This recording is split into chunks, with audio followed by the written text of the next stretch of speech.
V'ata Tetzaveh in middle of Ois Ches. Last thing the Rebbe was explaining in the Maamar that we learned is that Moshe Rabbeinu, by revealing Das into the Yidden, caused that Mesiras Nefesh to be revealed, which is the level of Kosis that causes Maamar. And he says, when was the Mesiras Nefesh of all Yidden? It was at the time of Purim. Therefore, the Medrash emphasizes Mordechai B'Deirei, K'Moshe B'Deirei, because Moshe Rabbeinu was the undisputed leader of Klal Yisrael. Mordechai was the undisputed leader of the Jews in his time. And the Rebbe says that through this, the previous Rebbe paskins on himself that he's also the leader. And therefore, he says like this: after Moshe Rabbeinu connects to Eden by giving Emunah, and then the Yisrael, the Rebbes of every generation, strengthen the Emunah, and that reveals the level of Kosis to Mod. So he says now, V'tzarech lahavin, the Fibir, and now according to this explanation, in the Kosis Lamor Shaykh V'ata Tetzaveh B'nei Yisrael is connected, like you just explained. The Moshe connects to Eden with Hashem. L'zeh Shemoshe v'izpashtus Sidalei Shebachol Dod. Mikashna Mechabin Yisrael himself connects. So based on the Rebbe's explanation, V'ata Tetzaveh is connected to Kosis because Moshe Rabbeinu, by connecting Din to Hashem, causes the level of Mesiras Nefesh of Kosis to be revealed. Yet, because of Nemar Kosis Lamor, in connection V'yikhrei Lech Hashem and Zayizach. According to this explanation, it should say V'ata Tetzaveh B'nei Yisrael Kosis Lamor. But where does it say Kosis Lamor after V'yikhrei Lech Hashem and Zayizach? That means after they add in addition to Moshe Rabbeinu, that's when Kosis happens. And he says, V'din v'yikhrei Lech Mevi'in Shem L'Moshe She'Yisrael Meisif in Earth Mittetesis B'Moshe, like you said before, in other words, according to this explanation of the Rebbe, what causes Kosis? The level of V'ata Tetzaveh. But l'chayr in the pasuk, Kosis is caused by V'yikhrei Lech Hashem and Zayizach. So what does it mean? So he says in text like this: B'nei hakol kibala yudim esesher chelu laseis. This pasuk that says the Yidden accepted Torah. And again, what did the Rebbe explain until now? The Mesiras Nefesh that Mordechai awakened within the Jews, caused them to finalize Kabbalah Satorah. Okay? But now the Rebbe is going to ask, L'chaira, the V'kimu V'kibla Yehudim, they accepted it, was after the Mesiras Nefesh.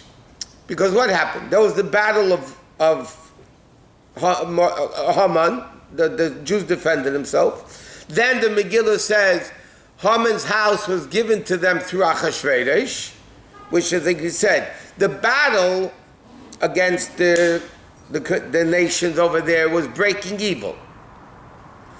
Right? But then there was a greater level, Beis Haman Nasati Le'Esther, evil was transformed to Kedusha. Haman became Mordechai. It was given to Mordechai and Esther. And then it says, V'kibla Yehudim esesher chelu lasis. So when was V'kibla Yehudim? Not during the era of Mesiras Nefesh, but after the Mesiras Nefesh. He says, the Kibla Yehudim is after, that's the point of Yeshleima. The Mashal calls of Maamarim. What did this says in the Maamar? That the meaning of V'kibla Yehudim esesher chelu lasis. She b'mei Achashverosh in the days of Achashverosh. Kiblu ma'shechelu b'matan Torah. They accepted what began in Matan Torah. Hu gam lefi pashtus haksuvim is also based on the simple meaning of the pasuk that the Kabbalah was al achri hanes, not during the fight, not during the Mesiras Nefesh, but post Mesiras Nefesh. V'al pizeh. This that the Eden in the days of Achashverosh accepted Torah.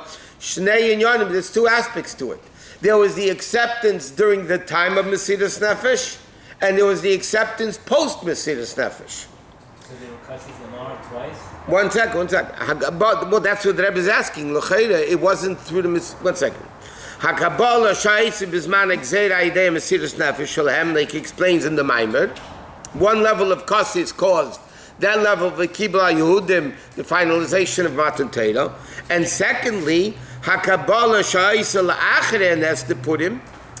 After the miracle of Purim, after the Jews were resting already, like it says, they rested, the fights were over. Shinailis Yesig comes out, which is even greater than the Kabbalah Bizman Gzeira. In other words, there's two Kabbalahs over here. There's an acceptance through Mesiras Nefesh, through Kosis. They came to the level of Mord. And then there was a second Vikibla Yehudim, as the pasuk simply implies. After Haman's house was given to Mordechai, the Jews were peace already. Mordechai was openly, in charge in the government and everything. There was a second level of Vikibla Yehudim. Yeshleimad, but basically, another words later. But the Rebbe is explaining there's a level of Mesiras Nefesh that causes Kosis, and then there's a second level of Mesiras Nefesh after all the problems are over, after already the Jews had it easy, they still were Kosis from the fact that they were still in Golus.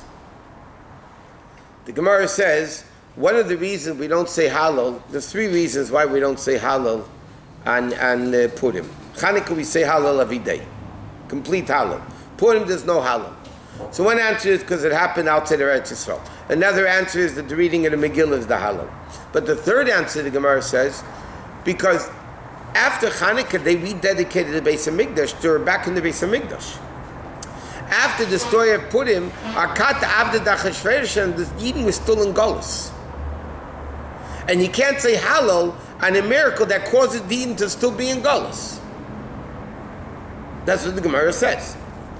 That means there was a Kosis of still no more bad problems. They weren't afraid of Haman. Haman was dead. His kids were dead. The Gzeira of Achashverosh was over.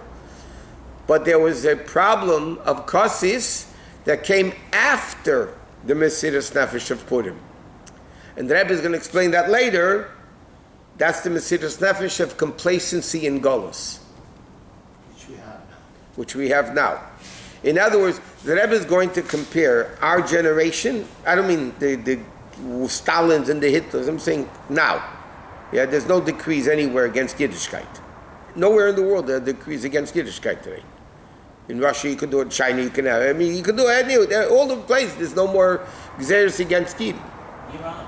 Even in Bahrain. No, Iran they let you do Torah mitzvahs. Yes, they do.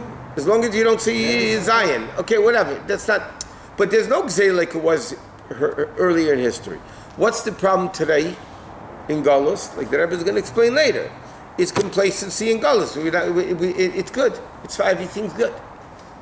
That level of the neshama being bothered by that brings out the level of kosis that makes that the kos of Kibla Yehudim es in a complete form.